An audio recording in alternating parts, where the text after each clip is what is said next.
What's going on, guys? Riddlebox here with Jackalmen Games. We are here for episode 7, Sound the Alarm. But we have a special guest with us today. But before we introduce that guest, James, thanks so much for joining me on episode 7, buddy. How you doing? Doing great, guys. The cards that we have to list off for you today are amazing, and I can't wait to talk about it. They are very, very interesting. We are super eager to just give you guys our hot takes. But someone that's very popular with hot takes, that loves to give his opinion, that is this whirlwind of mental chaos, is Lake with Your Destiny. What's going on, buddy? Hot takes is my trigger word. So, you excited? Are you excited to go through these with us? Yes. I'm going to go ahead and say that I was asked which mode I should present myself in, and I was requested to come on spicy. Yes. So that's how it's going to be. That's the only Lake that I know. That's the best Lake, really. By far. So he doesn't have a webcam, so you'll be staring at this this mouthful of teeth here, which is Lake. Tell us about this picture. Worm? Best card ever. All right, so here we go, guys. We are going to go ahead and kick this off with a card that we are probably excited to see. So the first card we're going to be looking at today is Yoda. Now, this is the second Yoda. He's a 14-18 elite, 12 health, no blank sides. Now, this character has an additional 3 shields, right? So hello, Tarva Strike.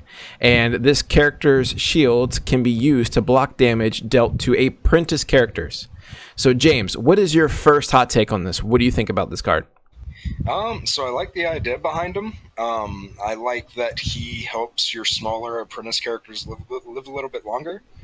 And his die sides are really good, in my opinion, for 14-18. There's probably only one side that I don't necessarily want to see. And I think his health is great, too. My only kind of immediate issue is that he's probably going to be paired with something smaller, which means you're generally going to be looking at around a 20 health team, which is a little bit scary, but hey, you got to get that trade-off somewhere.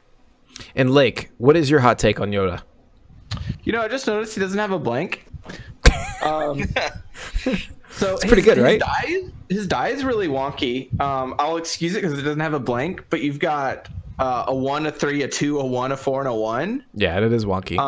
The one melee is really bad, but a blank is worse. So yeah, agreed. So just off the cuff, 4 or 3 melees for no cost, really strong. Double focus. We all know how strong those are. The 4 shields, I think is super interesting. I'd have to double check, but I think Become One can just use that and ignore the pay, right? Yeah, because I believe it removes a die to resolve another die. That makes it insane. Yeah, that's cool. That actually makes it insane. So you could become one that 3 melee into freaking, 7 melee? 7 with it. Yeah, that's insane. Yeah. That is pretty dope. I mean, if we look at the pairings here that we can put with him, or the apprentice triggers that we get, this is a list of some of the apprentice characters, which is Rey, Luke Skywalker, Anakin. So the character pairing that we have always said is trash is Barriss. So I still think that she doesn't really work very well here still. And then Ahsoka. So Ahsoka is kind of what we're excited to experiment with, right? I mean, that's something that could be viable here. And Yoda is very tooly, so you can kind of get the whole focus generation. You get the shields, you get the apprentice trigger. That 3 side's kind of decent. What do you guys think as far as basically using the whole apprentice feature? Who would you try to pair Yoda with? So I definitely would throw Ahsoka out there. The ability for him to kind of tank for her will help her live a little bit longer. And once you have something like Knighthood down on her and you're activating both characters at once with something like Lothwolf, there's just a lot of stuff that your opponent either 1 has to answer or 2 can't answer because it's being resolved by Ahsoka. Right. So I like the pairing. It's only, she's 8 health, so that's right at 20 health for your team, which is scary. But Blue Hero tries to show it up as much as it can, so that'll kind of help it out in the long run. Lake actually mentioned something that we just got with the Balance of the Force today that might be a really good pairing, though. Oh yeah. So basically, my first take is I'm just gonna ignore the apprentice characters. If that turns out to be good, I'll investigate it. Just firing from the hip, Ayla. Yeah, absolutely. Ayla. She's not an apprentice. Who cares? Yeah. Ayla's really good at 12. She's got. I think Ahsoka's probably better than Barriss, and Ayla has 2 more health than Ahsoka, and her die is similarly strong. So I don't know. So if you were to use like 2 of Yoda's shields to help cover up for Ahsoka's weaknesses, you've already got that covered in her health pool. So that seems good. I might also investigate Yoda with Satine, so you can get yellow, and you can also run the lightsaber plot. That also seems pretty strong. Very true. Yeah. Do you think we'll see a lot of play with the apprentice function? I mean, I know we're speculating. We haven't only got but 45 cards in this set so far. But do you think that we'll get another apprentice character in the set? No, we're definitely not seeing at least not another blue apprentice. Because the way the cards have been spoiled, it would have to be something that comes after Y. Right. And I can't think of any apprentices that would have a Z name. Right. Yeah, so what he's talking about there, guys, is if you look at the spreadsheet list that you can actually see at jackalmengames.com, you'll see the numbers of the character, the color, and what they are, what type. And you'll notice that essentially all the blue hero cards in the spreadsheet essentially have been spoiled, right? Because if you go alphabetically, there is no spots open for any other additional blue heroes. So with this spreadsheet, it kind of just shows some of these characters that are available that have the apprentice title. So just to kind of see what they're doing with Yoda, and we're also talking about how the blue heroes have kind of been spoiled based on this spreadsheet. We're not sure really if the apprentice is going to be able to be ran and be good with Yoda. I mean, you could run Yoda at 14, but still, I mean, that's kind of expensive. You're not really going to get a good 3-character widespread at Yoda at 14. So, I mean, 18 is kind of like you need to run him at elite. 12 health for 18 is, I mean, okay. I don't know. I feel like Yoda's good. He's not as good as the other Yoda, in my opinion. What do you guys think? Which Yoda's better, 1 or 2? Yoda 1, probably, definitely. Just the ability that he brings, being able to special chain and just do whatever he wants, is still probably unmatched. What do you think, Lake? I don't know. I think they're different. I think that force shield side stuff like become 1. That's like honestly a big game. If you become 1 with that 4 out, Yoda 1 doesn't really have anything similar to that. Like 7 burst, 6 burst. That's ridiculous. Yeah. So I mean, like, for Yoda, 1, absolutely. Yoda 1's I'm saying the obvious. Yoda 1's a support character. Yoda 2's I imagine will be an aggressive character. That shield 3, the +3 shield limit thing is really cool. Really interesting. Right. Yeah. Unfortunately, both shield hates are still legal. Intimidate and frighten. Yes. And I know we're kind of spending a lot of time on this character, and we're going to move on after this, but it's essentially like this Yoda has options, right? Like, he does damage. He only has 2 melee sides, which is kind of like whatever. He has 2 shield sides, which is pretty good.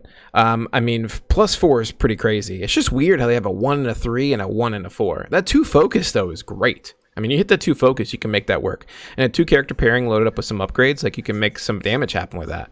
And the fact that he can be tanky too at the same time, he's like a paladin of hero. I mean, like he can do a little bit of everything, which is really cool. At least we got that resource side with it, so we're seeing a resource with a character, which is always kind of a good thing. Just his point cost is kind of expensive, in my opinion. But we'll see. I think my final hot take, I think he ends up with a non-blue character. So real quick, guys, so we're going to rate these. We did this on episode 6. We're just going to make this real easy. 1 through 10, you're going to rate this card of how you think this card will be throughout the game, even after the set has been spoiled. So James, 1 through 10, what do you rate this card? 7. And you, Lake? 8. 8. Okay. Mm-hmm. For me personally, I think he'd be probably like a 6 or 7. I think he's going to see some play. Will he be tier 1? We'll see. It's possible. He's Next a rare card. I just noticed that. Yeah. So we have a 1-cost Yoda's lightsaber, which is a legendary number 74.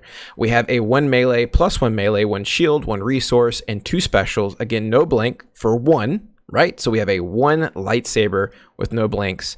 After you play this upgrade on Yoda, you may give him 1 shield, which is huge. His special is deal 1 unblockable damage to a character or 2 unblockable damage instead if you move 1 shield from attached character. So if you remove a shield from him, instead of doing 1, it does 2. And you can increase his shield count to 6, and he immediately gets a shield when you play it. So I mean, it's cheap cost for a little lightsaber that does a little bit of everything. Right. So I'm immediately in love with it. It has really good sides, in my opinion, for especially a one-cost weapon. It's kind of sucks that it's unique, so you're only ever going to be able to get one of them down. But I mean, for one cost, it's probably the best blue weapon in the game. Yeah, I mean, it binds for free. Right. I mean, it's not about the size, right? It's about the utility. So, you know, how fast you jump around with it. Hey, listen, 3 inches at 100 miles an hour can kill somebody. But my thing is this: if you were to pay for this one resource, you're getting essentially what you got out of it. I think the special is great, and the chance that you have the 33% chance of actually hitting that's pretty good. So.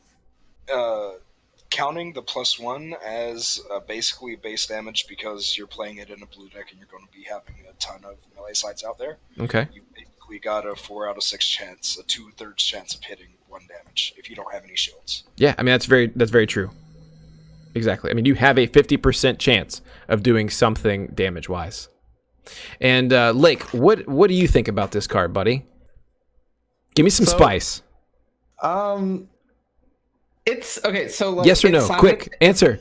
Yes. Right. You love it. It's only okay, but for its cost, okay is fine.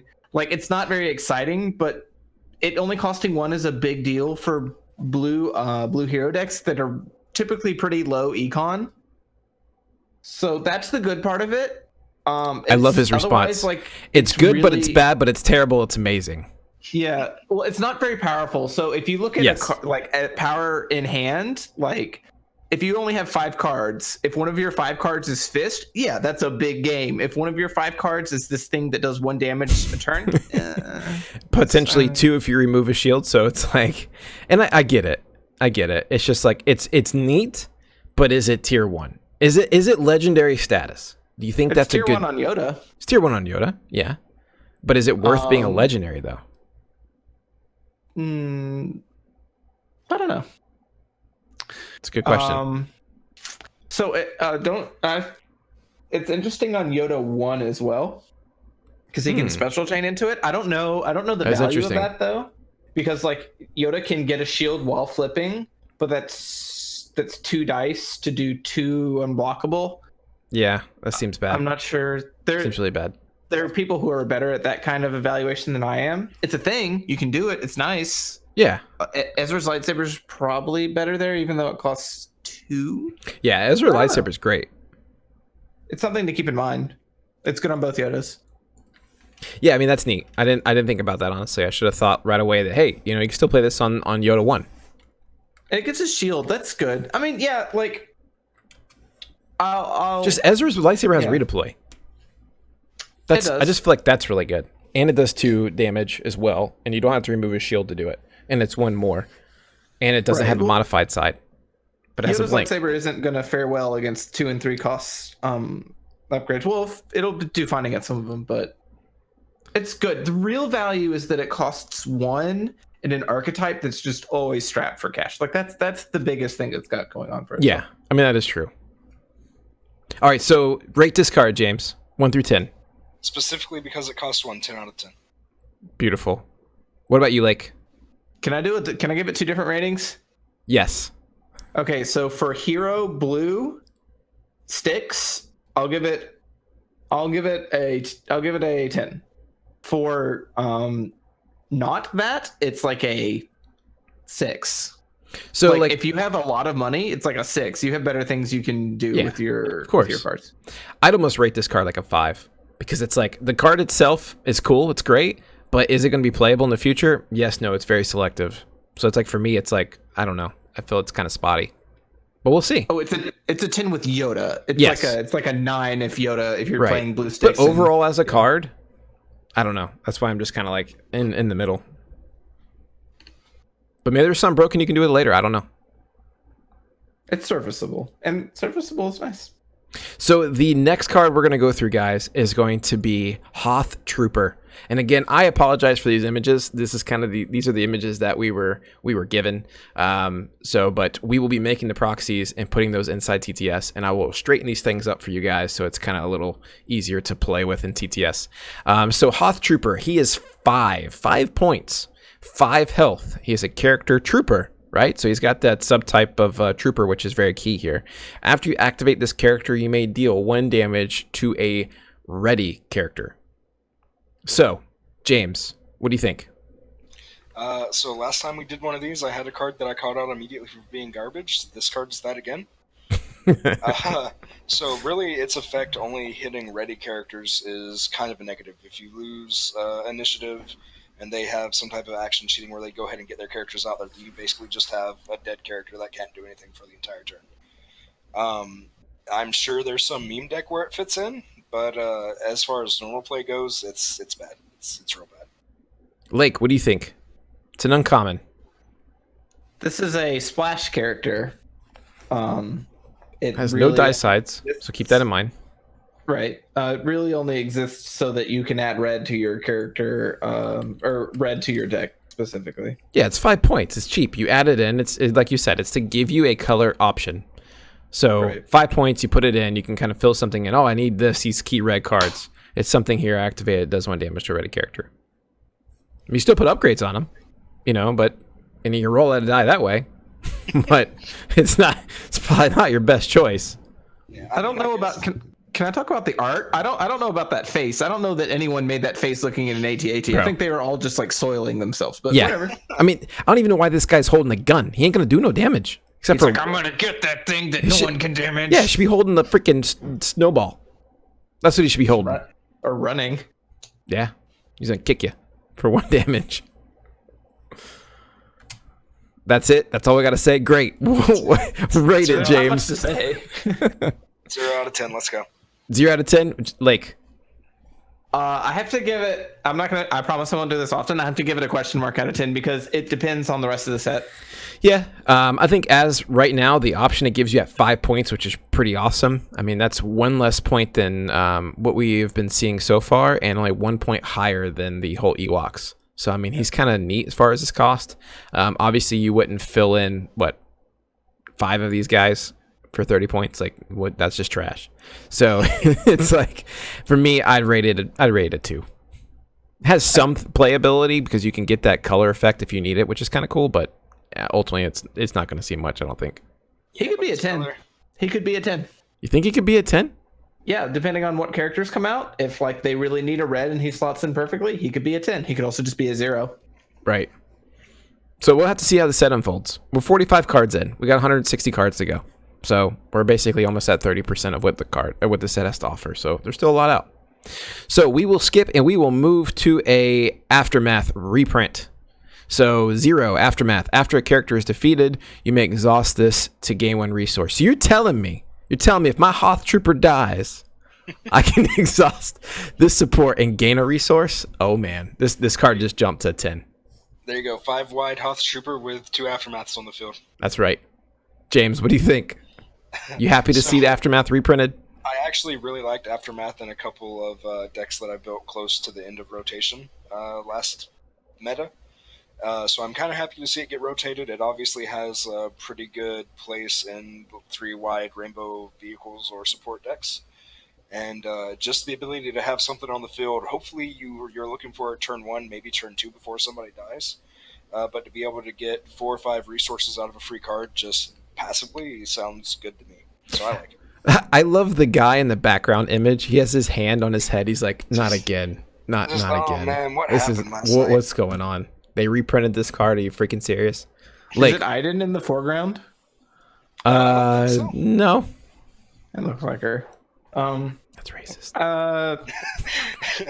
All women look alike, so she looks like Iden. She has the same haircut and the same whatever. She looks like that.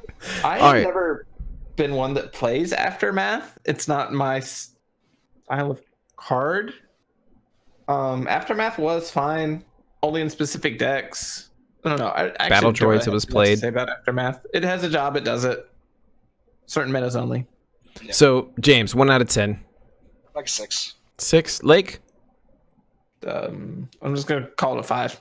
5. All right. Yep. I call it a 5. I agree with that.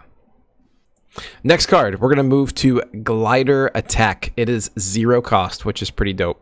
It's a hero, uncommon, number 102. Glider Attack has a vicious Ewok throwing stones, and these troopers are just super scared. Exhaust one of your Ewok characters to deal 3 indirect damage to an opponent. That opponent may spend up to 3 resources to block that much damage. So when you have this widespread Ewok, which you can essentially get 6 Ewoks, you can exhaust all 6 of your Ewoks and deal 3 indirect each. Right? No, it's exhaust one of your Ewok. So you get this card's trash. No, not really. I mean, it's only ever going to be used in an Ewok deck, but I mean, so you exhaust one of the Ewok warriors to deal 1 indirect. Yeah. 3 or disrupt 3. So. It'd be better if it was exhaust a Ewok. What did the Ewoks do again? Ewok warriors, when you activate them, they deal 1 indirect. Yes. So they deal 1 when you activate them. How does it read? Does it say when it's activated, or? I think it says after activation. It says after it's activated. Just going off the top of my memory, I believe so, yes. So does that mean that this does 4 damage? This is exhausting, not Yeah, you have to exhaust. Oh, okay. Yeah. So what do you think? What do you think about this, James? I mean, do you think it's gonna see play? I mean, pretty much what I just said. It's probably only going to be see play in Ewok decks. I don't think that anyone's really going to be running any of the Ewok characters just in random meta decks. So yeah, if you're playing an Ewok deck, this is going to be in it because it turns one of your Ewoks more deadly for a turn, or it can make disrupt your opponent's plans. But general play, you're not going to see it. I mean, so instead of doing 1, you do 2 additional. So you do 3 instead of 1, as if you were to activate, you're just exhausting it. You don't get to die when you activate the Ewok anyway, so it essentially gives you additional 2 indirect damage for 0. But it does force your opponent to potentially get up off of 3 resources. But, I mean, why would you pay 3 resources, especially, the way this is going now, to negate 3 indirect? So, I mean, Lake, what do you think? All right. First of all, I want to get this out of the way. As Imperial Loyalist, I don't appreciate FFG printing all these propaganda cards of the supposed Ewok victory over the Imperial forces on Endor. Not a fan of that. Second of all, I think this card's good. I think James is crazy. I think this card's pretty good. So, like, it's plus 2 damage over the additional over the Ewok activation. Over the activation, but it costs 0. So, like. So if you look at it as 2 damage for 0, like, sure, I'm down. I'm down with that. I just feel like because it's indirect, it feels bad. So like the going rate for damage is you pay 1 resource to do 2 damage. If an Ewok is viable, sign me right up for doing 2 damage for 0. Done. And like, okay, if you want to mistakenly trade a resource for a damage, which is probably almost always a bad trade, then sure, go for it. Right. I'm going to disrupt you for like X for 0. That's also good. I think it's like it hinges upon how playable Ewok is, but if Ewoks are remotely playable, then this will be like a very good card in that deck, I think. Very good. So James, rate this card. So inside of an Ewok warrior deck, 10 out of 10. Outside of that, garbage, 0. Got it. You, Lake? Yeah, it's the same. Yeah, full 10 if you're playing Ewoks. Wait, James, how are you going to give it a 10? Are you going to give it a 10? Well, and Ewoks. I agree with what you said when I was talking about the card. What you said was pretty much exactly what I said. Oh.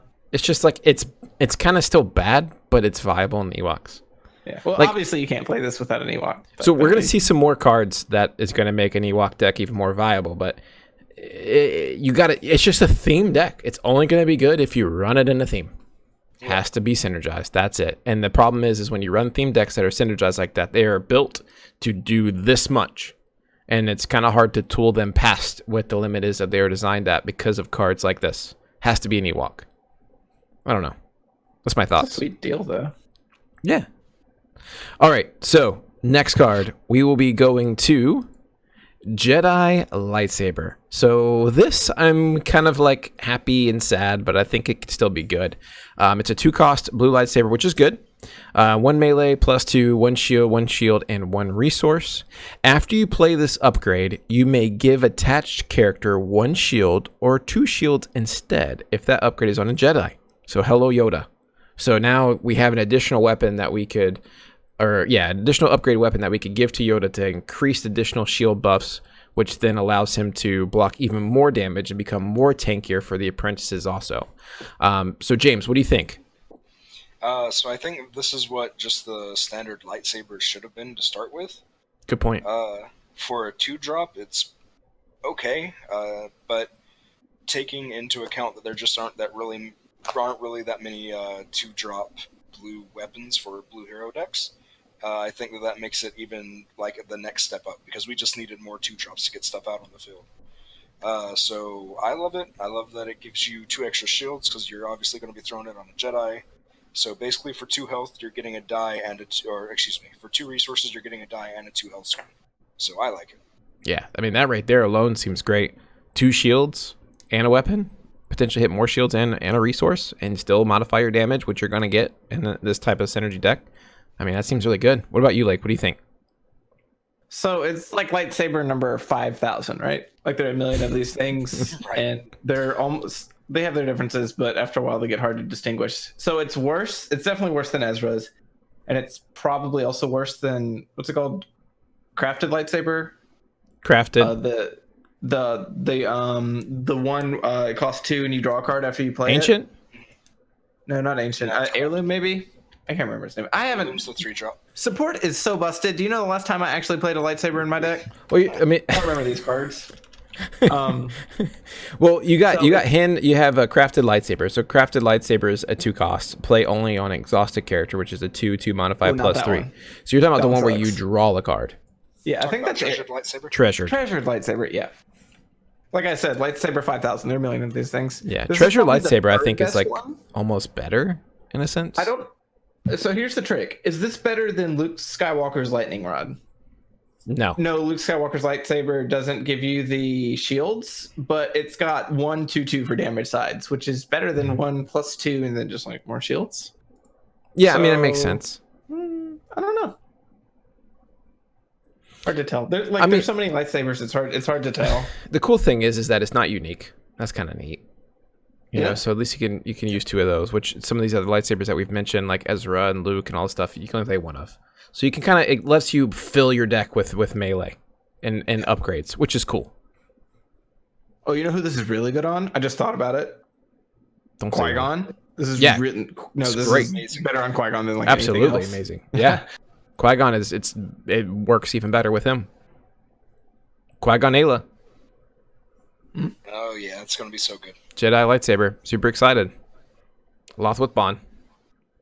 I don't know what that sound was supposed to be, but okay. That was lightsaber wind activation. rushing past my my lightsabers. All right, 1 out of 10. What do you rate this, James? Like a 6. 6. Ooh. What about you, Lake? I'm gonna give it a 4. Me, man, I rate it a 7. I think it's gonna be playable. I think people are gonna play this. I think it's gonna be index. It'll probably be played, but like it's Treasured it's- Jedi. I think it's like gonna you've be got the 1 together. costs, you've got the 2 costs, you've got two costs that come in front of it. You've got Yoda's lightsaber that you're probably gonna play before it, and then there are a whole bunch of 3. There's like a whole mess of 3s. Yeah. That are also really good, and then you have to factor in that you also want to play like mitigation. But this is only and 2. it's Like just I between don't 2 know. and 3 in a blue hero deck, like that 1 resource is a lot. I know, but you get what you pay for. So here's the thing with blue hero decks, at least for me. When I try and build a blue hero deck, I try and have at least 6 2 costs that I can either get down on the field for late game or overwrite into one of the bigger ones. So being able to have both this and treasured as 2 ofs and then 1 of the uniques, so I don't have a dead card in my hand, is what makes it so high in my rating. I agree with that. Let's see. So if you have 10 weapons in a deck, let's say you have 2 Yodas, you have 2 Ezras, you have 2 of the lightsaber whose name I've already forgotten. So we're up to 6. You probably want a dagger and an heirloom that's 7 and 8. We've got 2 spots left. Maybe it's this. Maybe it's Ray's. I don't know. It's hard. I'm comfortable with a 4. I'll be happy. I'm fine if I'm wrong with it, but I can also see this doing nothing. Except on Qui-Gon. This is really good on Qui-Gon. Yeah, I mean, I don't know. You run, even if you were to run 10 upgrades, right, in the blue hero deck, I mean, you're gonna draw a weapon, and it's gonna be something that potentially is not unique, and it's gonna be playable, and you're not gonna draw on the deck cards later. And I agree with that. I think that you're just constantly building, and you're not setting yourself back. And I think that's good. I think 2 is cheap. It's 1 with it binds. I don't know. It could be great, but we'll see, right? So we're gonna move on to the next card. Support of the Tribe. 2 resources. We got Ewok just smacked a trooper in the face with a stick, which is great. Never happened. Nope. Event, spot any number of characters that share a subtype to heal that much damage from a character. Too bad Ewoks can only hold 4 health, because otherwise you could just heal for 6. But it's uncommon. 110, and it's for hero only. So James, what do you think about this event? So again, this is probably something that's really only going to see play in Ewok decks. Mostly because it's a 2 cost to heal based on subtypes, so at most you're going to be getting 2 to 3 heal in most decks if they happen to all share a subtype. So really it's only going to shine in an Ewok deck, so not great in my opinion. What do you think, Blake? I think that card is unplayable. Yeah. Yeah, I don't really see where it's going to play it in an Ewok deck. They're dead. They take damage. They die. That's what I'm saying. It's like they only have 4 health. Healing the corpse. Exactly. I don't know. No, it's there to make the unique ones a little bit more hardy, but yeah. I mean, yeah. Even healing 3 for 2 is like, doesn't Men do that? But it has another mode. It's like you can only get 2 for 2 here, maybe 2 for 3. It's like, yeah, I mean, that's a mend. 2 for 2 is actually unplayable because men is terrible better than that. Right. So I mean, for this, I mean, I think it's there as an option. Sure, if you're gonna draft and you get Ewoks and something happens with that and you play that, that's cute, but playable in you know the real world or in this meta, I don't see it. I rate it a 1 or a 0. Yeah, in an Ewok deck, I'd give it a 4. Outside of that, a 0. What about you, Lake? It's obviously a 10 because if you play it and you win, your opponent is just scarred for life. Listen, right? The pond has spoken. You heard it here first. It is a 10 out of 10. Man, you're gonna get some you have to win with it, though. You have to win with it, though. Support a tribe for 20 damage or for 20 health.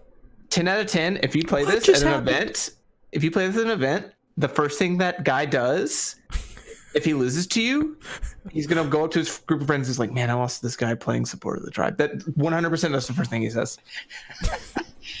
All right, next card. It's actually a 0 though. Just so people who don't know jokes. Okay, so people who don't know jokes. This is pretty cool. 2 resources, Caretaker Village, right? So, after an opponent's effect removes one of your Apprentice or Jedi dice, you may exhaust this support to roll that die in your pool.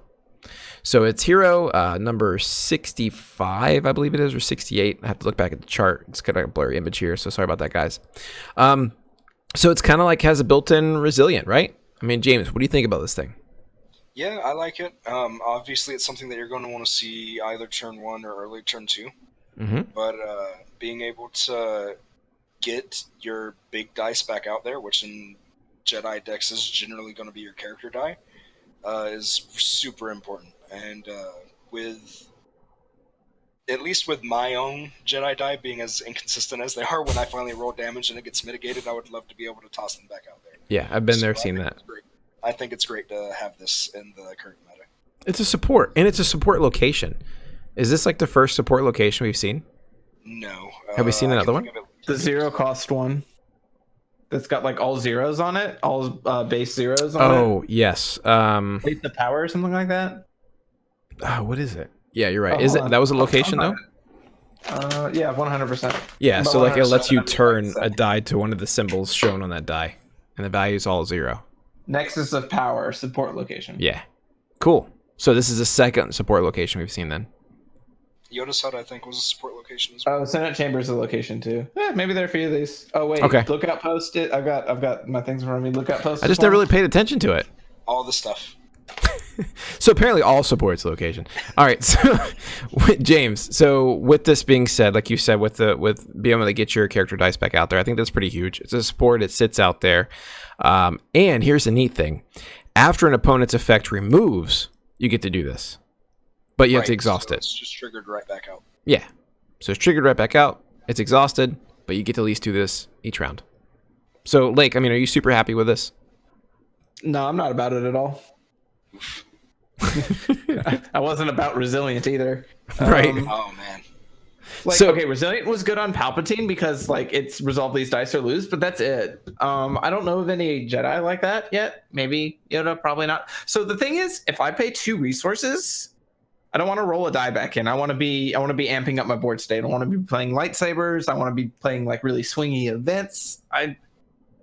I'm just not about cards like this. I like more aggressive things that like advance my board state rather than just like help me like go back and like rebuild something I've already done. Like I just want to keep pushing forward. I mean, I understand what you're saying, but it's kind of like this thing could pack some extra heat. But you got to think 2 resources. It sits out to get your initial investment in. You would need someone to mitigate a die. You would need to at least do 4 damage with it to get your 1/2 damage ratio. Are you going to get potentially? It needs to be removed twice to pay for itself. Right. And that's kind of what I was getting to, is like, do you think the value is there? And that's kind of where it's like, is it a cute card or is it a good tier card? So obviously it doesn't go in every deck, but just think about it in Qui-Gon deck.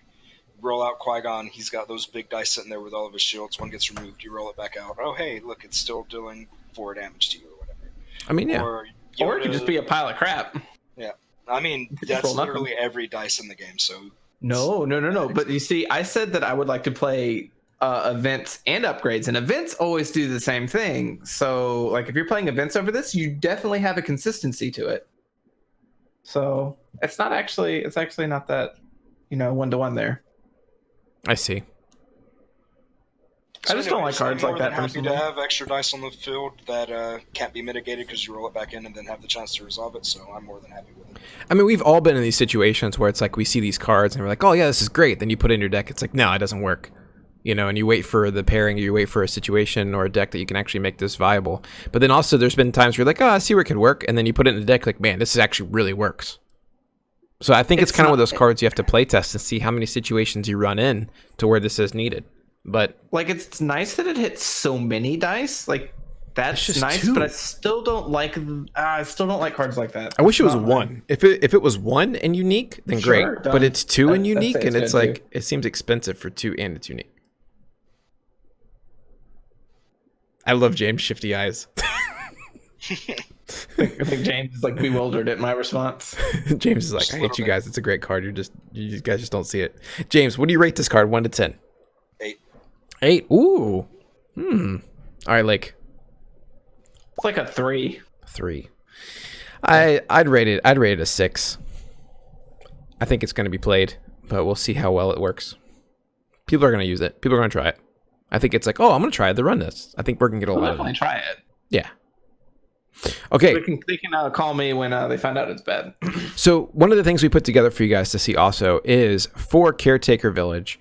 This kind of gives you an idea. If you look at the card here again, gives you an idea of the Apprentice or Jedi dice. So if you look here at the chart we have for you, this will list all of the potential Jedi or Apprentice dice that you could potentially use for or have with a character.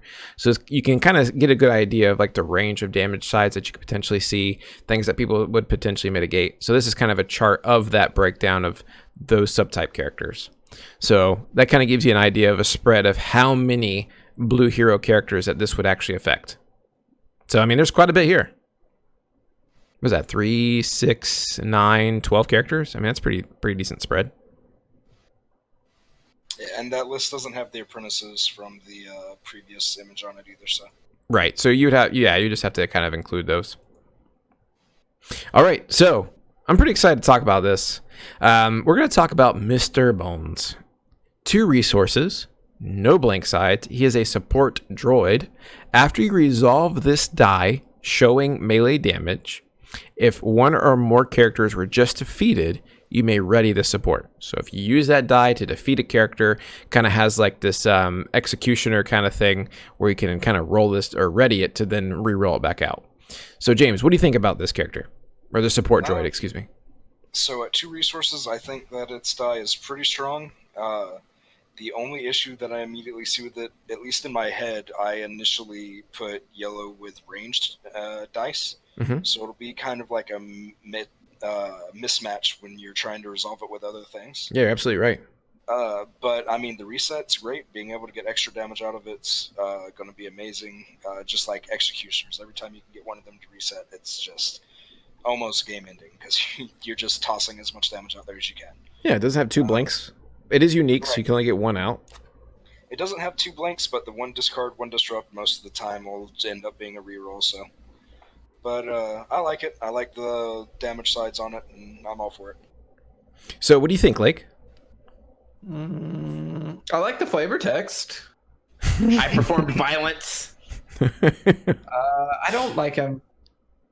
So he's a legendary. I don't like him. He's a legendary. He's a unique support droid legendary for 2. That's kind of one thing I was mentioning to James. It's like, is this like, did you just like destroy something? Sorry, that was my binder. I threw my binder. Okay, well, drop in the pond. So what do you I mean, what do you think about the fact that this is a legendary? Is that like a wasted spot or what? It's okay, legendary. Here's my hang up on him. 1 damage is not real side and current year destiny. Like you don't want to do 1 damage. Listen to that shameless plug. Characters do so much. Did I say your destiny? You did. You did. It's ingrained in my very bones. Like Mr. Bones, see? Tied it in. No, but really, like, they brainwash you in Europe. Okay, go ahead. 1 suck, and so many characters have so much health these days. This is really I really only see the value in this if there are a lot of weapons that need base sides, like weapons that are just full of modifiers. Because like a 1 and a 1, and then you have to pay for the 3, so the only like good reliable damage side is the 2 is like and then the ability where if you kill a character you ready again. I suppose that's good. I would challenge how often that actually happens though. Yeah, I mean the reset is great. Is there any way to abuse with any other cards we have available to us any of the support reset? I'm sure there's a way to I do feel like it. there's something that we're missing that we can also abuse with Mr. Bones. There are cards that increase damage. I mean, I know there's things that you can, do with Afra. I know there's ways you can, decrease cost and things of that sort. But I'm just wondering. I mean, I just don't like the fact that he's unique. James touched on this. He's yellow melee, which is awkward. Yes. Right. That's a good point. Very good point. So he's a funny one, Mr. Bones. He's a funny one. I mean, he's a Deadpool battle droid. Yeah, for real. What would you rate Mr. Bones, James? I like 5. 5? What about you, Lake? I'll also give him a 5. I agree. I would put him in that mid-range tier. Just see what he does. He's good. He's 2 resources. He's cheap. There's ways to get him out. Like, he's doing damage. It's just how many times are you going to kill somebody with him? And then if you spend all this energy trying to kill somebody with this die, did that pay off for additional reset to come back and do 1 damage? And then discard a reroll to get potentially 2 or 3. I wish that it was like maybe 2 2s instead of 2 1s. I'd feel a little bit better about them. But the resistance speeder also costs 2. Resistance speeder? Okay. Yeah, the crate, just comparison. That thing punches like a mule the turn it comes down. True. Like, where does Mr. Bones fit in? Right. So next card we're going to go through. We are going to go to Force Connection. Ooh, Force Connection. Feel my fingertips. 1 resource. Support. Action. Exhaust this support and spot 2 blue characters to turn one of their character dice to a side showing the same symbol as one of the other character's character die. That's a lot to read. So that's super cool. I'm super excited about that. I think it's really good. I think support sits out. It's an action. You exhaust it. It just gives you that additional synergy. It's cost 1, which I'm super excited about. I love it. I think it's great. I'm going to give this card an 8. I'm just going to go ahead and skip to that. James, what do you think? All right, so at first read, it sounds great. Just being able to turn your character's dice or upgrade dice to whatever side you want. Mm-hmm. So character dice showing.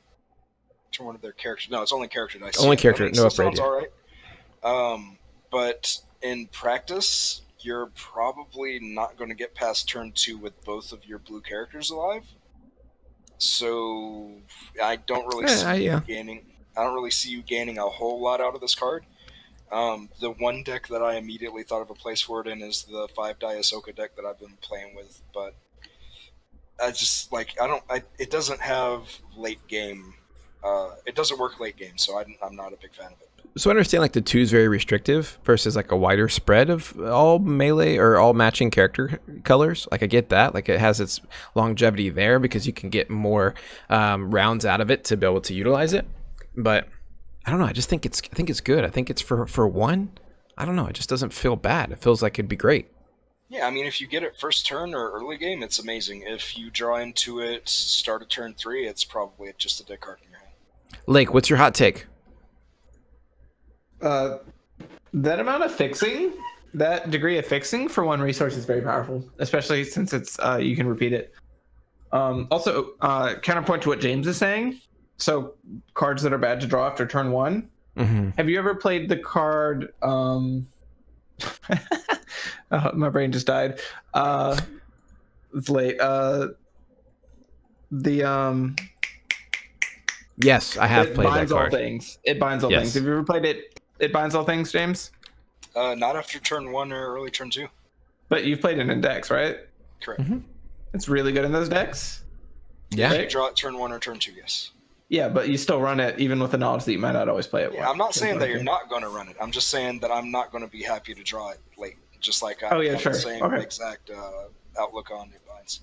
I just wanted to establish the groundwork that, like, if a card is strong enough, even if it's only good early, and I would say, by the way, that this card's probably good even until mid, but that's a whole different thing. That it can still be viable. So I think this card's good. I think So it's very good, actually. it's good from a side of a 1-cost support that can really fix some dice, essentially the 1-cost support that it binds does to reduce cost. But one thing that keeps it very like iffy, and I do agree with James on this, is like, man, how much dead space is it going to be? Like if you fill your deck with a bunch of like, it'd be great turn 1 or turn 2. If you fill your deck full of a bunch of crap like that and you don't get it, then okay, you're done. And it's like, it has to be online. It's also something that takes a long time to actually use. So like the turn that you play it, you spend 1 action to play it, 1 action to activate a character, 1 action to activate a character, 1 action to turn their die, and then a 5th action to resolve.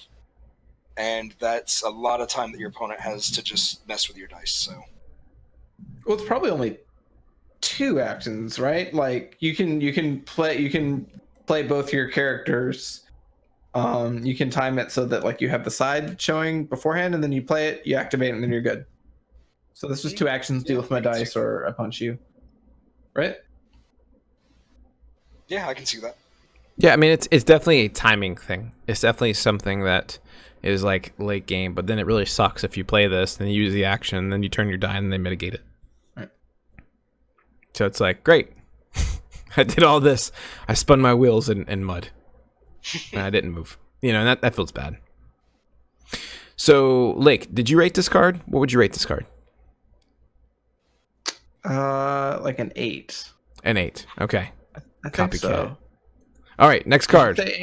I didn't rate it yet. I thought you rated a 5. I'm sorry. James, what would you rate Force Connection? I would rate it a 5. Okay. Perfect. All right, so you're going with 5. I was picking like an 8, and Lake's thinking an 8. You know what? 9. Oh, here he goes. 9. All right, good. Wicket. Here we go. Crafty Scout. Such a crafty scout.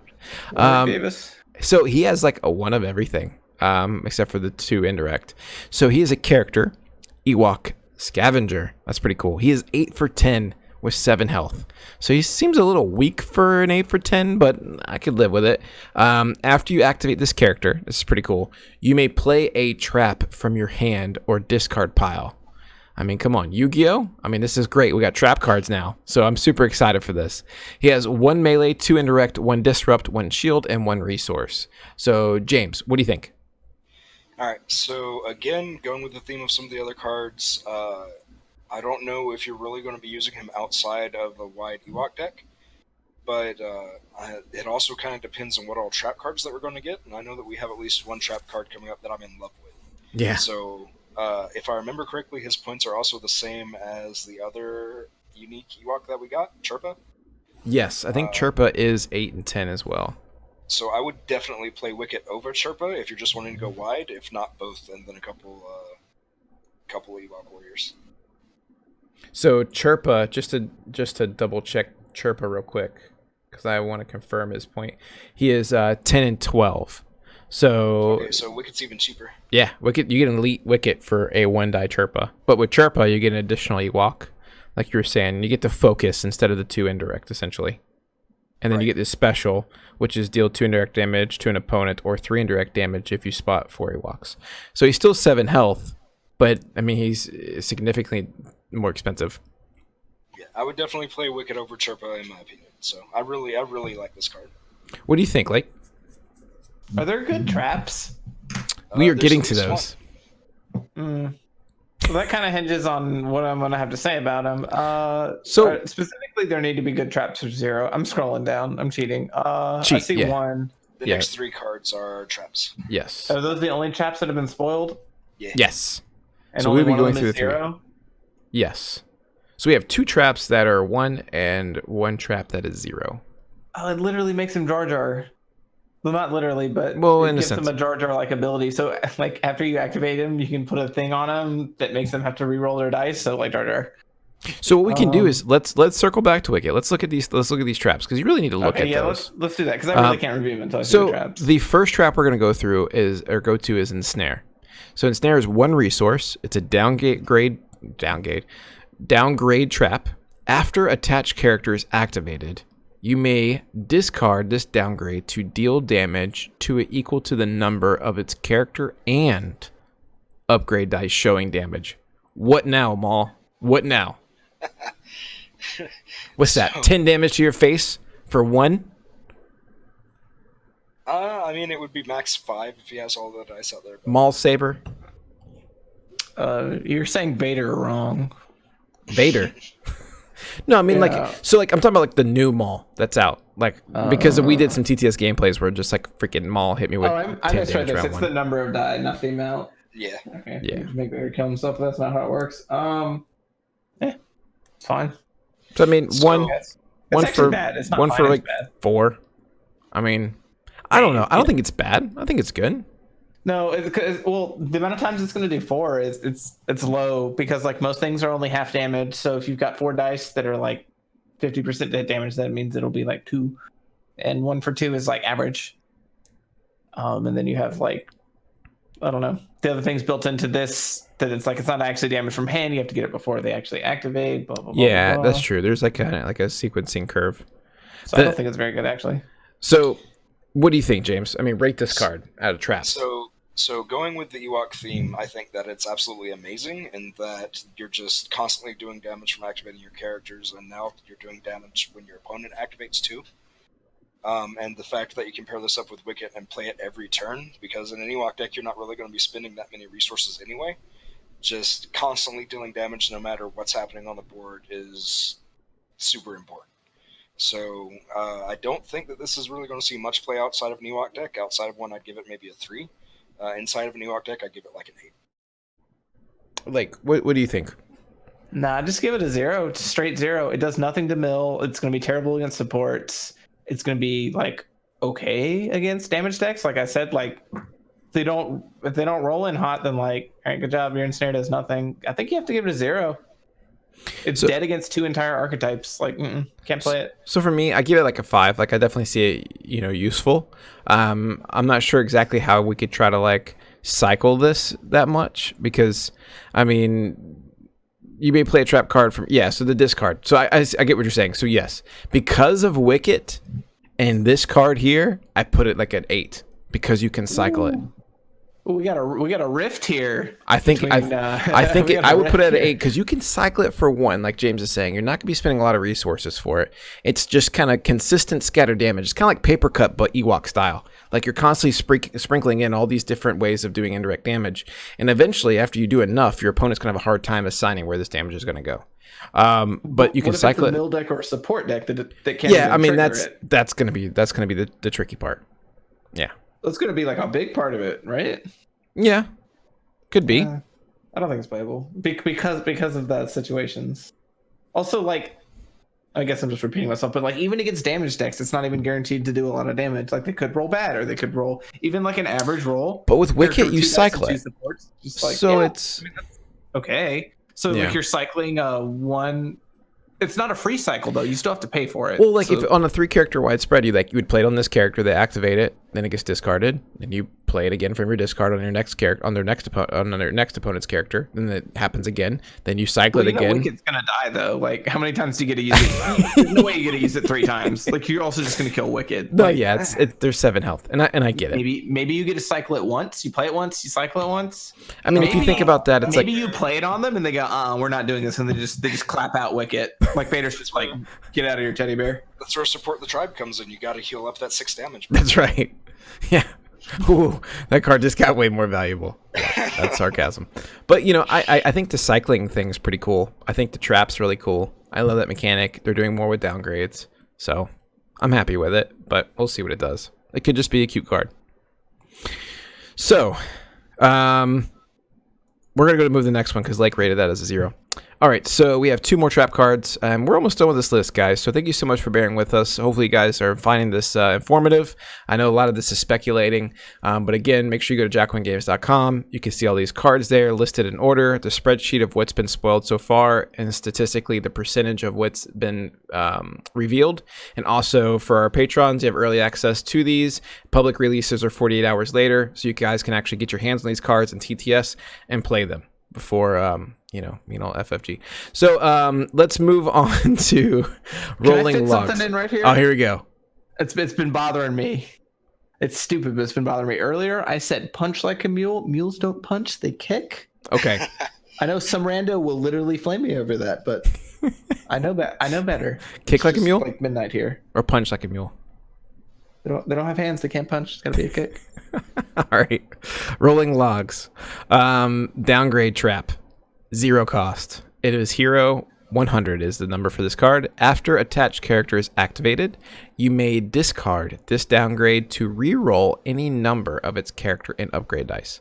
So it's like a sound the alarm in a way, I guess, whenever you're ready to use it. But again, they have to activate for you to discard it. So, I mean, James, what do you think? I think it's okay. It's basically self-mitigation that you can activate at whatever time that you want once you play it down. Not amazing, but I mean, most downgrades aren't anyway, so. Yeah, that's kind of what they are. They're just kind of like these little sprinkles of, game changers, but nothing too impactful. That's kind of what downgrades have been. Lake, what do you think? Well, it's better than the 1 cost just because it's free. But it also doesn't really do anything. Yeah, it's very soft mitigation. Well, I wouldn't call it mitigation personally because it doesn't actually remove. Anything. It just changes the sides by reroll, which could be bad. I distinguish between those 2 things. I mean, James has a point. What do you say? James has a point. Soft. That's kind of what soft mitigation means is re-rolling things. Yes. Yeah. Get wrecked, Lake. I'm not one to split hairs like that. I call this. This is just a doo-doo card. This one is. You and your punching mules. What would you rate this card, James? Like a 3. 3. Okay. What about you, Lake? Oh, I just want to spike back the other way for the fun of it. I give it an 8 for Wicket. But like, I don't know. Honestly, I don't know if it's worth a card spot. Yikes. Recurring for free is cool, but it doesn't do anything. Like, it doesn't do anything. But with Wicket and cycling traps, it's cool. Let me ask you a question. How many games do you play of Destiny where your opponent never re-rolls on a turn? I don't actually play this game. Okay, I actually play Dragon Balls. No, I get what you're saying. I mean, you're less likely to play cards of that style. Like, the effect it does is just so It's so temporary. What's the other Porg card that does like a sound the alarm? What is it again? Squawk? No. Oh, Nature's Charm. Nature's Charm. Nature's Charm. Yeah. Nature's I've never Charm. played that card. You know what this card's better in? This is better in like a mill deck or something like that, because the value of rerolling dice is like nothing, but the value of making your opponent have to discard And work harder to get the reroll, damage. that actually has a value. Okay. But I like see. the Nature's Charm thing, that's useless. Like, well, it's not useless, but it's real on the totem pole of like how good an effect is. Rerolling enemy dice and doing nothing else is really far down on it. The biggest issue we have is how does the flavor text match what this card does? Can anyone explain that to me? Ewoks can take down even large enemies through the clever use of gravity and lumber. And with that being said, like I get it. For the supposed attack on Endor by the Ewoks, they're preparing logs. Sounds like they're pooping. Sounds like they're pooping. You heard it here. I'm preparing logs. That's right. All right. So, Lake, did you rate this card?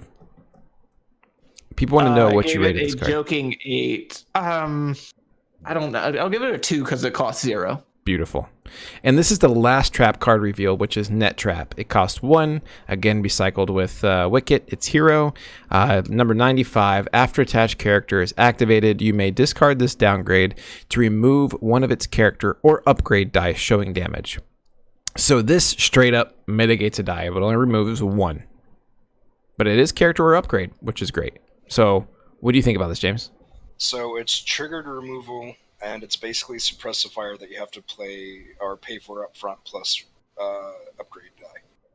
Because if I remember correctly, suppressifier is just character die. But it is. Yeah, I think at 1 cost for 1 die removal that triggers and allows you to play another removal if you need to is pretty good.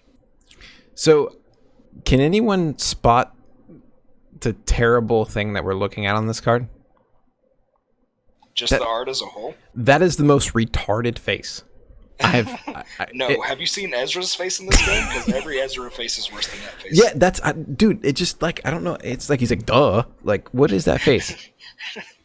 Anyway, Lake, what do you think? It's okay. So I think it's better than the other 2 traps.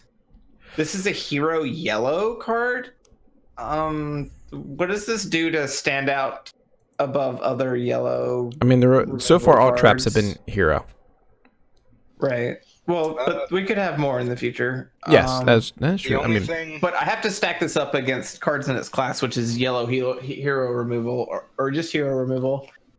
I don't know if it stands out really. And like, yeah, the suppressive fire thing is cool, but I just explained like how not every deck is a our damage deck, so it's just a blank versus them. Some of the decks that are damage decks, like yeah, they probably will roll damage. They might not. That might suck. And then you've just I don't know. It's a 1-for-1, and like the flexibility of other 1-for-1s is high, very high. You have cards like improvise or what's the card called? The one where you remove a dice that was just focused. Improvised defense. Yes. Improvised defense. Yeah, improvised defense is better than this. Easy pickings is obviously better than this. Oh man, now we're throwing easy pickings in here. I mean, I think the only thing that makes it stand out is the fact that it's a triggered removal. Because most mitigation nowadays is single die, or if you're lucky, 2 die removal. That's pretty good, but so being able to trigger this and then also remove another die if your opponent just not rolls out 5 dice all showing damage, I think it's important. I like flexibility a lot, and part of the charm of the man, it is really late. I'm forgetting all the names of cards. The suppressive fire. The part of the charm of suppressive fire is that any die, as long as it's a character, but any die you can just remove it. There's no what did it roll, nothing like that. So it's live against every deck and every roll. And this is not live against every deck, and it's not live against every roll. So yeah, I get it. Well, I'm gonna slam it when I give it a rating. All right. So let's rate this card, James. I'm gonna rate this card as 6. Oh, gee. Okay, fine. Like, what are you gonna rate this card? It's like a 2 for the reasons I said. Yeah, it's still a 6. Now that you've seen the trap cards, now that you've seen how Wicket can cycle these things out of the discard and from play from hand, what do you think about this character at 8 and 10 cost? Elite. Well, cards is a generous term for the things I just read, but I suppose technically they are cards. He's bad, I guess. Now, these ratings are these for fun decks or competitive decks? Competitive. I forgot to ask that. Competitive? Overall, as a card of value. Get him out of here. He's like a 2 or something for competitive, I think. I mean, it can be both. Like, I've been rating normal decks and then Ewok decks separately because I'm sure Ewok decks cards are meant. I'm sure that might be a fun thing to do, but competitively, he seems bad. The traps seem bad. I'm not about it. Like a 2. Yeah. I mean, it's going to be fun for like draft and be fun maybe in trilogies, but most likely just like in draft and stuff will be fun. Oh, he should be a strong draft pick. I forget how the character splits are, but he might be like. We have some expensive characters in our current draft set, also. He probably auto rainbows, to be honest. Yeah, maybe. Let me check. Let me check because I've got him right here. I'll have to show you how I organize my binder one day. And change your life. All right, while he's looking that up real quick, I'll just go ahead and say that outside of an Ewok deck, I'd probably give it a 0. I'm not going to play him. In an Ewok deck, though, I'd give him an 8. So I completely agree with you. Ewok deck 8 or 9, regular just character in the game and pairing him with something. I mean, 8 and 10, I'm not going to use Wicket. I'm going to go more like a Satine and just use like the abilities and things that she can do instead. So I would rate him a 0, unfortunately. No, I really want him to be good. I want Ewoks to be something fun and actually do something similar to like kind of how like the Battle Droid decks were able to make a little bit of waves. But I mean, I don't know if they're going to be able to pull it off. We'll need a lot more cards to see. All right, I've got my answer for you. Wicket is an S+ tier pick in draft. He the other characters, the blue character and the red character, cost 11 each, so he auto rainbows. Yeah. So that's one thing that I saw is that I think that he would be a good draft pick. Mm-hmm. So 8 yellow is perfect number. And the thing about it also is that these cards that we are seeing that are trap cards. I mean, they're commons, uncommons, but 2 out of the 3 are common, which is great. So I mean, you're going to be able to get those in your hand. You're going to be able to probably get those out of draft. So you should be able to play Wicket. You should be able to play traps. Like, I don't think you're going to run into an issue whenever you're drafting to not be able to have traps when you get Wicket. So the probability of grabbing those is pretty good. What do you guys think? Yeah, I forgot those things were commons. Maybe Wicket is an S+, but he's probably like an S or a high A. So we will move to Our Situation is Desperate.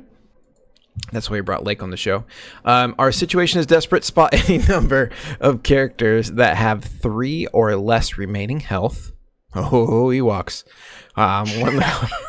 One health left across the spread, or less remaining health to remove that many dice. So spotting number of characters that have 3 or less remaining health to remove that many dice. So James, go. I mean, it'll be all right versus indirect decks. 99% of the time, though, your opponent's focusing down a single character, so it's generally going to be just a 1-for-1 removal with the ability to be higher. It's pretty much it. Yeah. I mean, what would you rate this card? Just straight out a rating like low, maybe a 2. Because there's no guarantee that you'll even see a character at 3 health. They could just nuke them down from 4, and then this card just does anything. I rate this thing a 1. What about you, Lake? What do you think about this card, and what do you rate it? The things you said should mean 0. By the way, like those situations you described, that makes a card a 0. Can I get this out of the way? Is he talking to himself in that picture? What on earth is going on there? Yeah, I don't know. FFG is great at this stuff. Alderaanians look the same. Alderaanians? What's the technical term? They're all dead, so they can't correct me. But if they could, he kind of reminds me of that old like 60s sci-fi villain. That's Bale. I was about to say he looks a lot like Bale. Who still doesn't have a card. Overdue. Yes. Very overdue, Jeremy. Very overdue. All right. Might be in this set for all I know. Here we go. What do I give it? 0. This card sucks. What do you do with it? Spot any number of characters that have 3 or less health. So they're basically already dead. But probably actually dead. But so you get like maybe it'll do something. Right. For 1. It just seems dumb. Maybe it removes a die in a specific situation where you have a character on the brink of death. 0. Unplayable. Yeah. It's like at that point why I play this card. This is a card that This is actually a great card to own because when you need a proxy cards, this is your first go-to when you need to write on a card. There you go.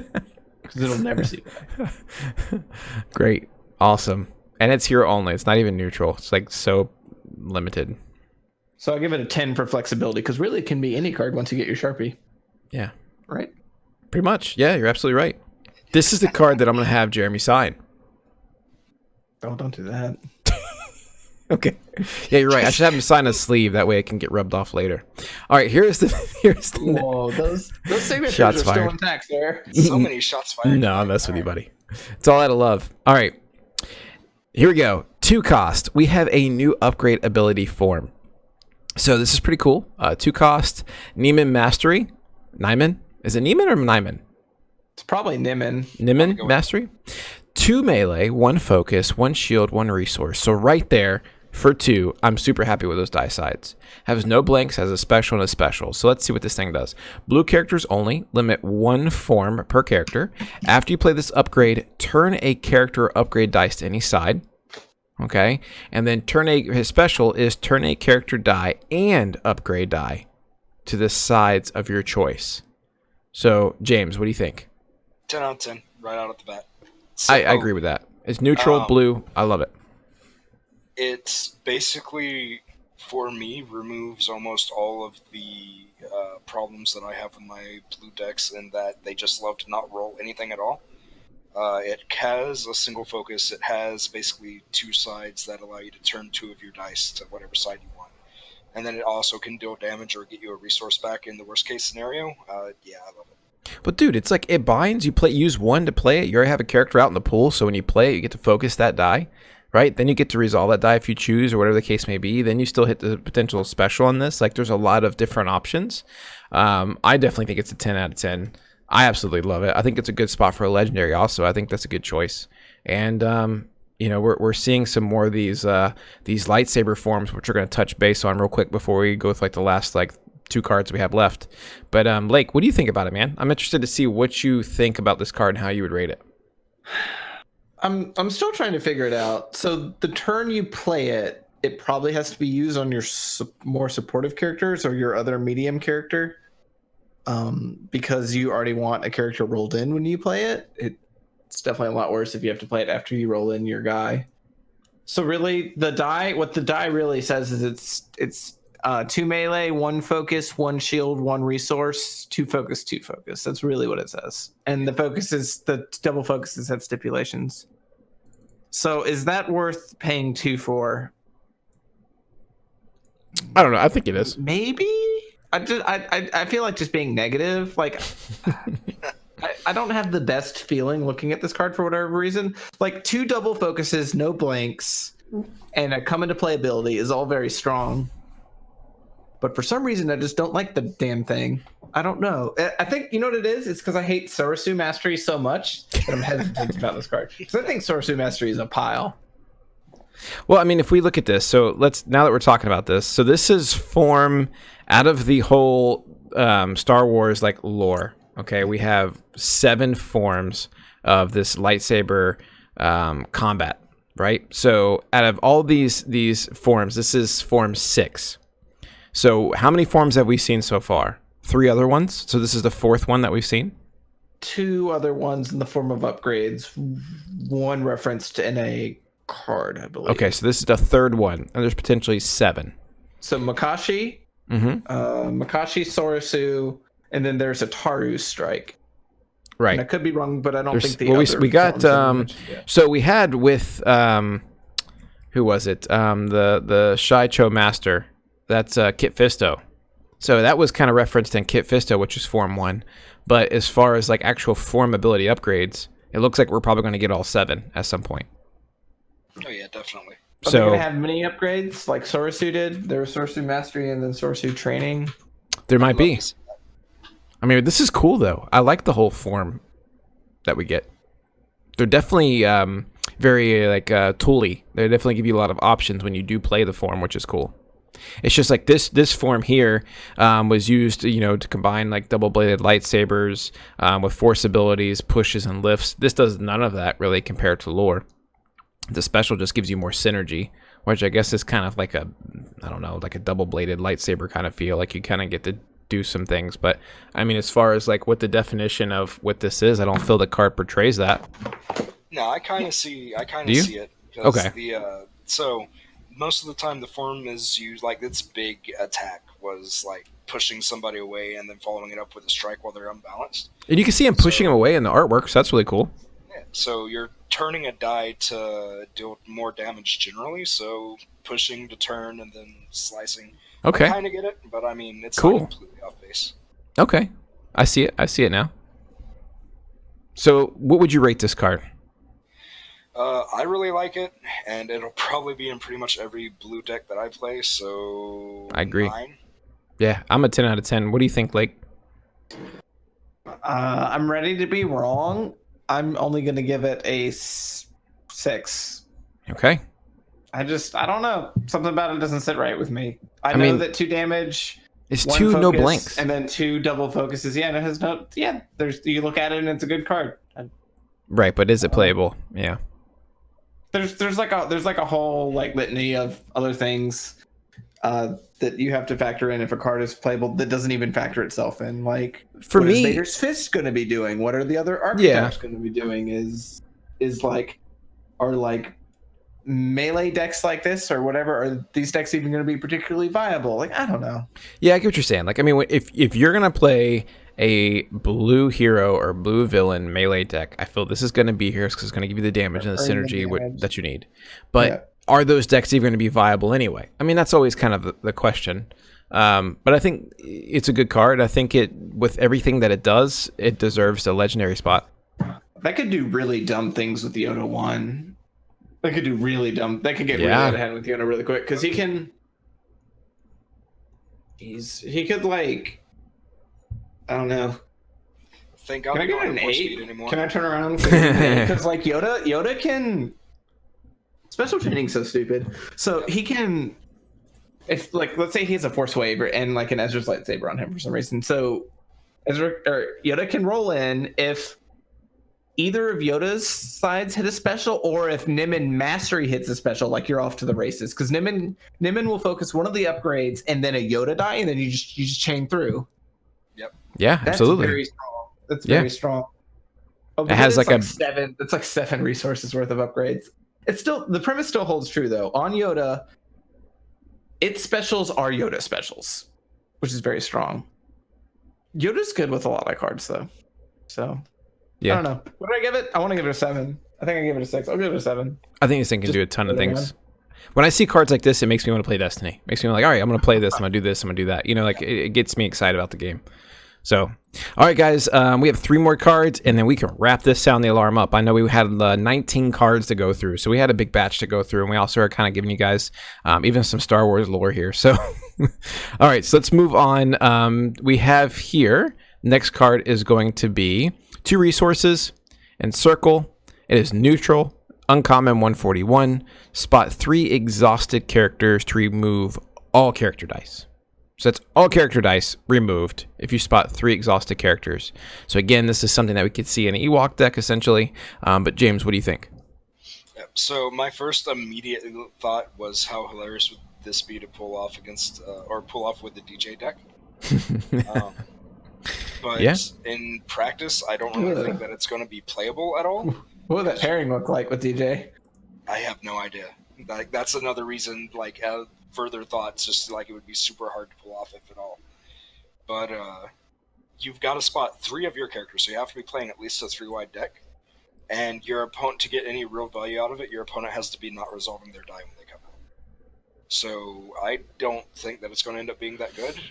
Maybe I could see it in an Ewok deck where you're exhausting everything and your opponent doesn't care because it's Ewoks, but I don't know. No, it's. I think it's a bad card.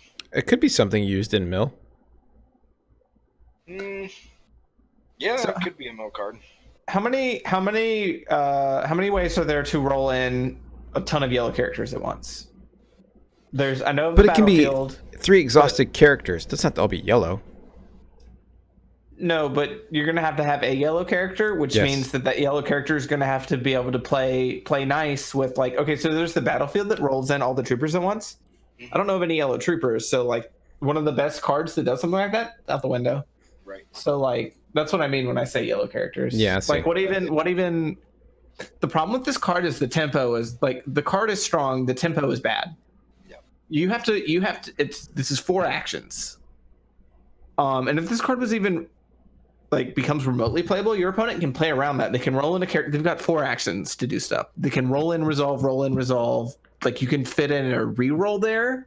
Let's see, roll in, resolve. You can fit in a reroll there and still be fine. Like, the tempo's off, so you have to have very rapid activation for this to be good. And if you have that, it's probably fine. But I don't know.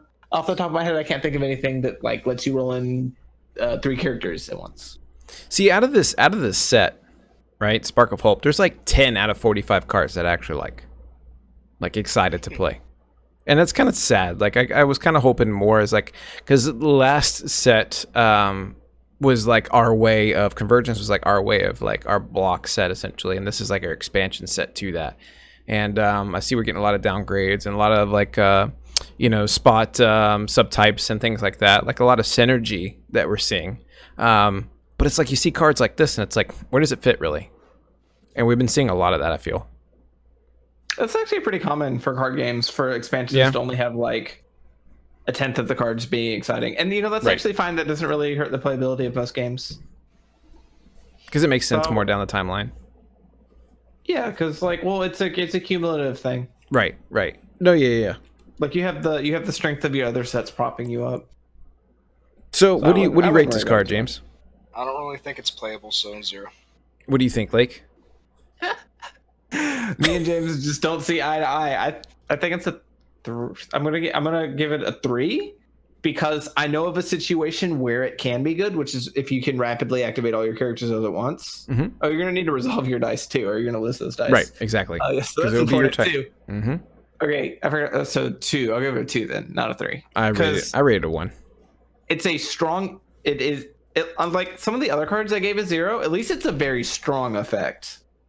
It is a strong effect, but even if it looks like impossible, it's like you read it and you're like, oh my god, all character dice. Wow, that's great. But it costs 2, and you have to have 3 exhausted characters to do it. If you only hit 2 character dice with it, it's like okay. So 2. Yeah, 3 exhausted characters is what makes this card very hard to pull off. Right. Well, not every card has to be a banger. Yeah. Right. All right, so we're going to move on to the next card. We have 2 left. So this card we are all super excited about. This is a card that we feel is really good. 2 resources, Jedi Mind Trick. Spot a Jedi to choose a dice pool. An opponent splits the dice in that pool into 2 groups of any size. Either remove all dice in a group or turn any number of dice in a group to the sides of your choice. So James, go ahead. Hot takes on this. So, I mean, it's a better Mind Trick, and Mind Trick was already ridiculously good, so 10 out of 10, just right out of the gate. Yeah, and it's Hero Love. I'm 10 out of 10. Uncommon. What do you think, Lake? What the hell is this card? This is the stupidest thing I've ever seen. Yeah. This is fist level of good. Yeah, it's really good. So, you can Mind Trick them, already good, or for funsies, focus half your dice. What? Excuse me. Are you kidding me? All right, now. What if you play it with something like Drop In or Seize the Day? You're just gonna annihilate things. 3 resources. You're like, I'm gonna focus half my pool. Which half would you like to die with? Okay, die. Right. Like what? Yeah. The modes are remove half your opponent's dice or focus half yours, and it costs 2. Like, okay, we get it. Hero Blue's gonna be good again. This seems too strong. This seems like it'll probably get nerfed strong. They're literally spotting a Jedi. 10 out of 10 is too low for this. You spot a Jedi. It's like, okay. Yeah. I don't know, man. Spotting it could say just win the game. I guess spot a Jedi is a nice win. An opponent splits the dice in that pool into 2 groups of any size. Either remove all dice in a group, remove all of the dice in one of those groups, or turn any number of dice in a group to the sides of your choice.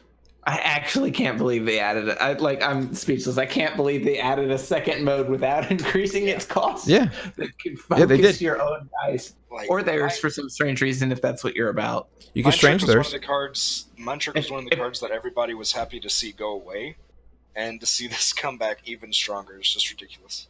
Beguile was stronger than Mind Trick at the end, but Mind Trick is a more of a feel bad Z card.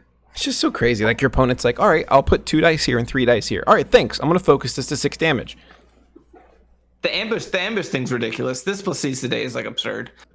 Yeah, absolutely. That Red kind and of gets blue. in the way of having 2 Jedi, but like, screw it. Who cares? Just draw this and kill them. Definitely gives you really good options. It allows you to be able to have your opponent pick a group and you focus those sides to your choice and then resolve them essentially.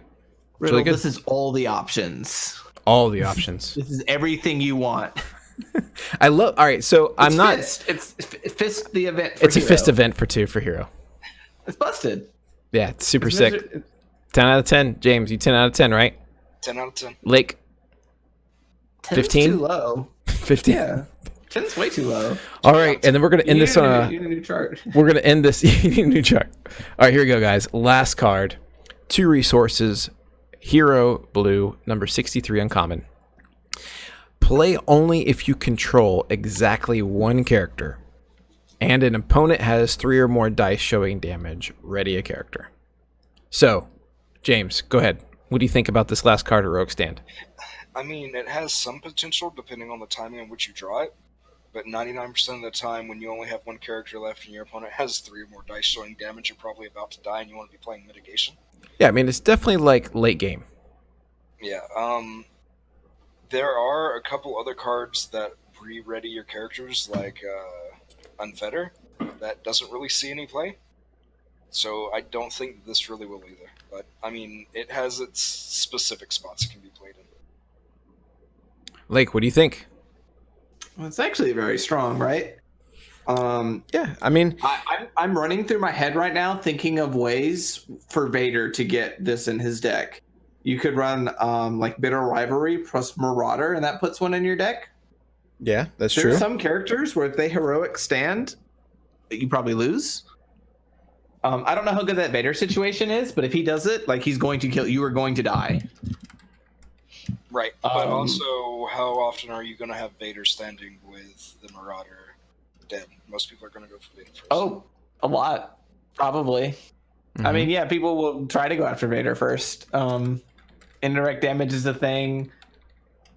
I don't know. They might print more cards that let you just kill one of your supports for some purpose. Like it's a very strong effect, and it doesn't actually seem particularly hard to pull off. It also doesn't say play only if you control exactly 1 blue character or 1 Jedi character or something like that. So it can be your supportive character untapping. Like if you're playing like, and I don't think these decks are good, but the 4-cost plot that lets you redeploy legendary weapons.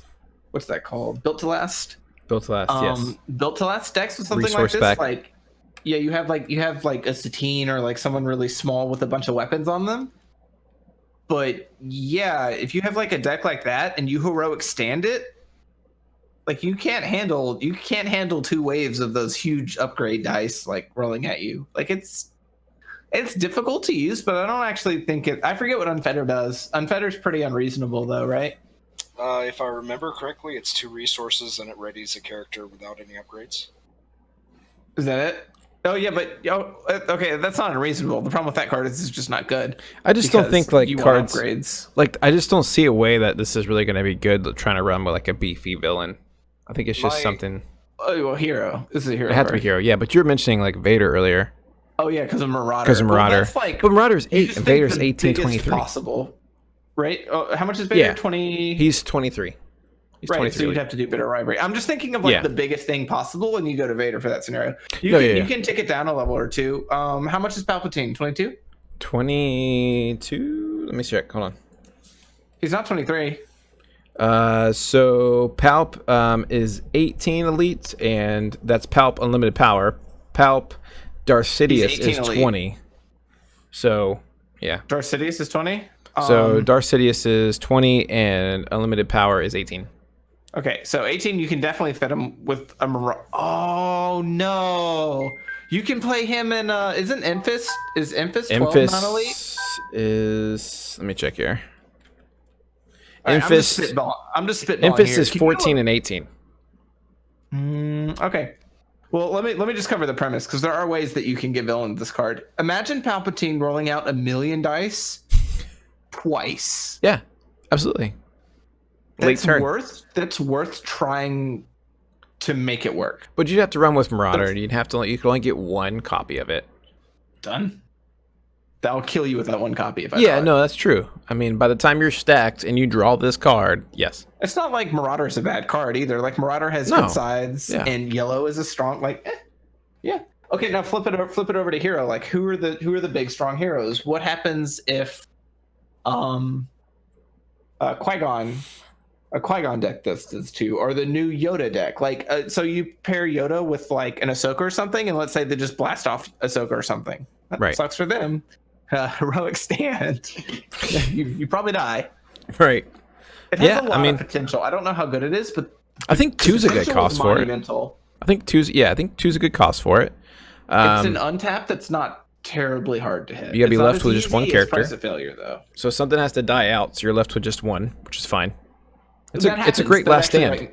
It's a great last stand. Naturally occurring thing in most games of Destiny. Not all. I'm not being facetious here. Like, yeah.